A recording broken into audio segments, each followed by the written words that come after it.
नमस्कार, मैं साक्षी। स्वागत है आपका हमारे चैनल पर। बिहार की राजनीति में आज एक नया अध्याय शुरू होने जा रहा है, क्योंकि लोक जनशक्ति पार्टी के राष्ट्रीय अध्यक्ष और केंद्रीय मंत्री चिराग पासवान आरा के रामना मैदान में नव संकल्प महासभा को संबोधित करने वाले हैं।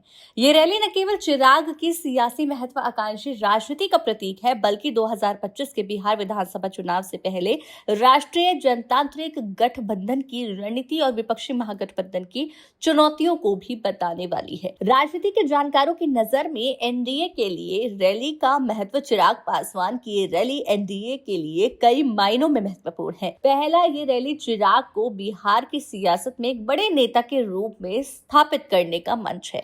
2024 के लोकसभा चुनाव में उनकी पार्टी ने 5 में से 5 सीटें जीतकर शानदार प्रदर्शन किया था, जिसने उनकी लोकप्रियता और दलित समुदाय में पकड़ को मजबूत किया। अब चिराग पासवान की नजर 2025 के विधानसभा चुनाव पर है और वो शाहबाद क्षेत्र की किसी सामान्य सीट से चुनाव लड़ने की तैयारी में है। ये कदम उन्हें केवल दलित आइकॉन की छवि से बाहर निकालकर एक सर्वसमावेशी नेता के रूप में पेश करने की रणनीति का हिस्सा कहा जा रहा है। वहीं चिराग पासवान अपनी इस रैली के माध्यम से एनडीए की एकजुटता का संदेश देते भी नजर आएंगे। चिराग ने हाल ही में कहा कि उनकी पार्टी महागठबंधन धर्म का पालन करेगी और सीट बंटवारे में बीजेपी और जेडीयू के साथ तालमेल बनाए रखेगी। राजनीति के जानकार कहते हैं कि आरा की रैली के माध्यम से चिराग पासवान शाहबाद क्षेत्र के 7 जिलों के एनडीए कार्यकर्ताओं को एकजुट करेंगे। ऐसे में एनडीए के लिए शाहबाद क्षेत्र में अपनी स्थिति मजबूत करने का अवसर है। बता दें कि 2020 में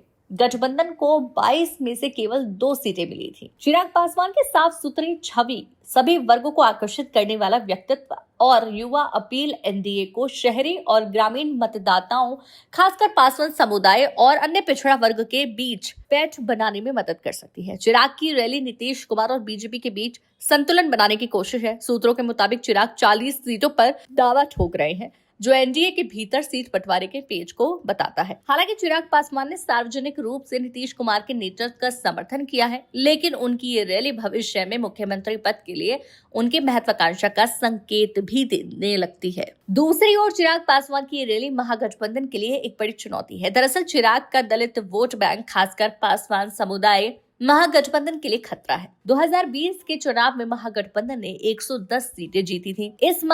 इस गठबंधन में आरजेडी, कांग्रेस और वाम दलों के अतिरिक्त फिलहाल वीआईपी सहित 6 दल है, लेकिन 2020 के चुनाव में कांग्रेस की कमजोर स्ट्राइक रेट ने गठबंधन को सत्ता से दूर रखा। इस बीच चिराग पासवान की सक्रियता इस बार एनडीए को दलित और ओबीसी वोटों में सेंध लगाने में मदद कर सकती है, जिससे महागठबंधन का गणित बिगड़ सकता है।